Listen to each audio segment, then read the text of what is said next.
Hello everybody, my name is Mike, also known as Meodred, and I'm here to do my preview of the Hamilton Tiger Cats heading into the season. Training camp just started this weekend, so we're starting to get an idea of what the roster looks like, what might change from last year, what might change from next year, or from last year, what might stay the same, and what we can expect. So, a little bit about myself. I've been a fan of the Ticats, I'm going to say as long as I can remember. My earliest memory of going to Ticat games is at the age of 7. I am now 31, so we have 24 years of experience being a Ticat fan.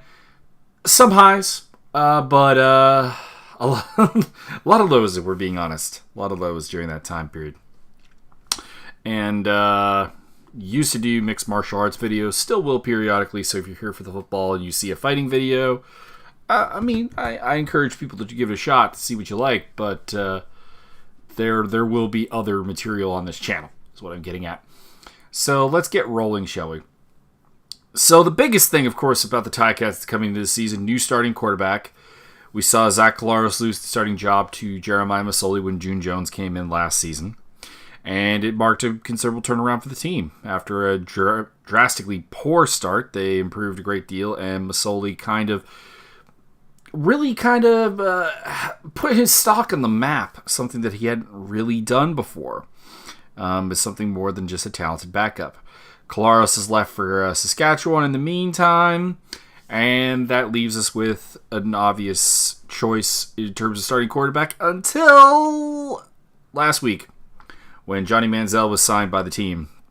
Johnny Manziel, Johnny Football, former Heisman Trophy winner, and pretty much a washout in the NFL with the Cleveland Browns. In fairness, a lot of quarterbacks have washed out with the Cleveland Browns, so that may say more about the team than the player.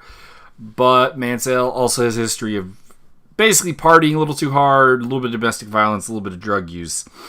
So it's not a popular move amongst some, and it's not a popular move to me, because I feel that Johnny Manziel does not want to be here. I mean, more so than the usual import players don't really want to be in the CFL that dreams to be in the NFL, but I think that it goes a little bit further with Johnny Manziel, also with some levels of entitlement. For those who weren't paying attention in the offseason, Johnny Manziel threatened to not sign with the Ticats repetitively.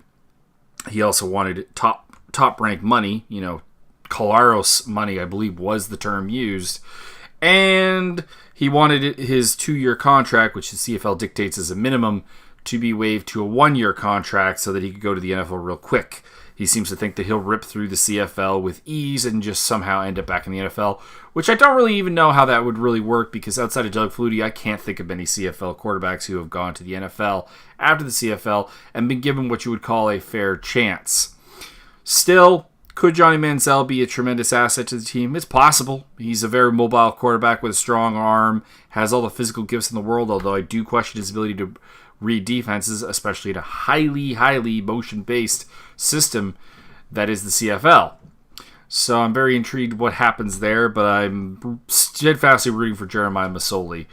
But, you know what? It would also be it would be a very, very nice thing if this was a redemption story for Johnny Manziel, who gets his life back together and becomes a solid football player once again. We'll see, but Masoli is my pick for the starter right now, and we'll have to see how Manziel plays out. Joining them in that backfield will be, I think, Alex Green. There's not really a lot of reasons to think that it'll be anyone else. Storm Johnson is an interesting pickup, though. Had some decent numbers in both college and the NFL. Makes me wonder if he could be possibly a guy to groom into a bit of a two-headed beast with Alex Green. I would like to see that. And, of course, Mercer Timmis, the Canadian, will probably also get some time in the backfield, particularly due to something I'm going to talk about, which is the import-non-import ratio with the Ticats right now. So, on the offensive side of the ball, you're specifically looking at an interesting scenario here where Ryan Bomden, the Canadian right guard for the Ticats the last couple of years, has been traded away in a deal that landed us basically the first overall pick, which led to non-import receiver Mark Chapman, or national receiver. I'm going to just go national, international with this. It might work better. I don't know. Let me know what you think. But the question is Chapman ready in his first season to really make a big difference and become that second non-import receiver? And the problem is that do we have a non-import lineman to replace Bomden? We certainly have a lot of non-import offensive linemen. We have been drafting them relatively consistently in recent memory with the likes of Kai Okafor, Everton Williams, pardon me. Landon Rice, Brett Golding is in the mix, and Matthew Gerard could all be that guy, as well as Braden Schramm. Problem is, we kind of have gotten a look at most of these guys and been signally unimpressed with how they played. So are they really the answer at right guard? A lot of people are talking about international player Casey Blazer as a guy who could be a starter on the line, either at right tackle or at right guard, if Riker Matthews were to move inside to become the guard. The problem is then you're taking away a spot that a non-import has been starting at, and I don't really know where you make that up. This is a team that, of course, started 2 non-import receivers last season, and we don't really know where we're going even with that.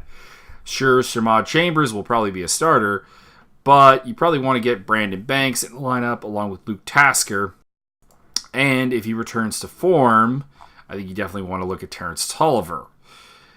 It also has to be said that you're looking at probably starting another non-import in import receiver in Jalen Saunders. So it makes it kind of weird to figure out how this ratio is going to really work. And a lot of it is also going to rely on how well Mark Chapman plays because, to be honest, we've seen what Mike Jones can do as a starting receiver, and it's not terribly good. Like there were a couple of solid games in there from him, but there was also a lot of pretty crap games from him as well, and of course he had some PED problems during the season as well. So how many eggs do you really want to put in that basket has to be legitimately questioned.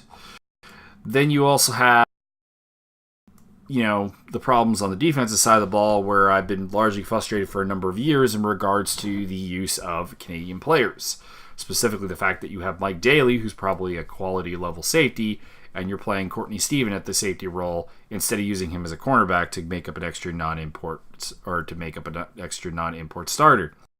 On top of that, you've been drafting defensive tackles and linebackers at a rapid rate, while not starting a linebacker at any point that was a non-import, and additionally only having one non-import spot at the defensive tackle spot because you have Americans Devon Coleman and Jason Neal that you like to use instead.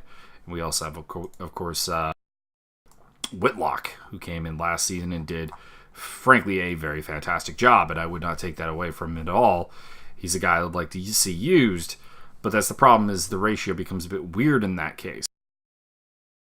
There are some things you can do with that. I mean, like I said, there's a tremendous amount of depth at the defensive tackle spot. You do have, in addition to, of course, Big Ted Laurent, you also have had Evan Gill in recent years, despite his health problems, and if he can stay healthy for a season. But I believe Gill is also gone from the team now, so that ends that particular speculation as well. This means that at defensive tackle, you now have, let me pull it up here, in terms of non-imports, you have the possession of the following individuals. You have Justin Vaughn, who looked pretty good actually in the times that he got to use. Jack McEwen, who's a newcomer to the team. And the aforementioned Ted Laurent. So you really can't even go double Canadian in there because really what would be a rotation? You kind of want Vaughn as a rotational player. So Devon Coleman will probably be the starter there. And you'll see Nikita Whitlock and Jason Neal get their snaps as well. Then on the outside defensive end spot, of course, you have Justin Capicotti, but the problem with relying on Capicotti to be Canadian starters, what happens if he gets injured or otherwise problematic?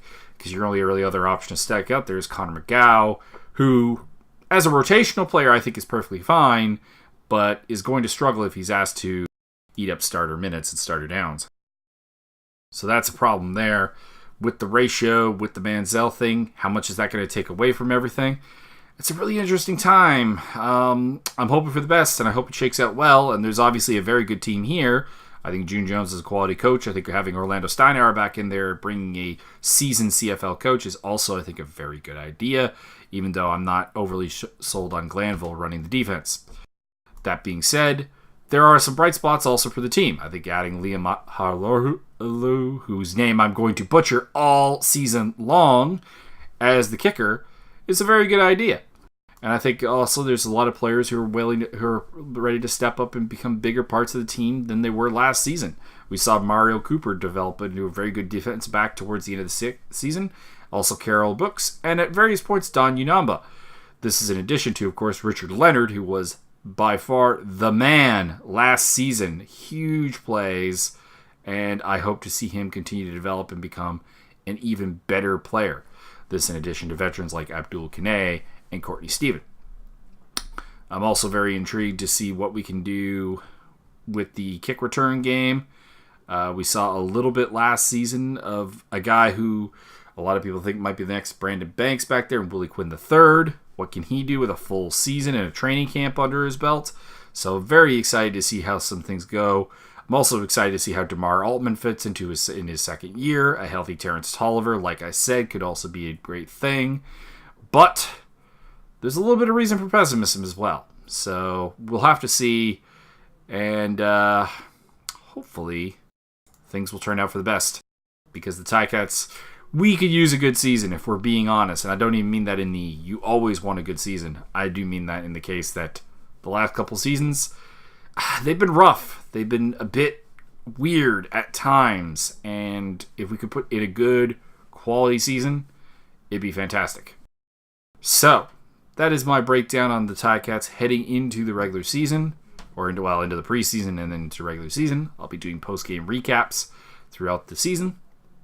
And also covering any news that is relevant to the CFL as well.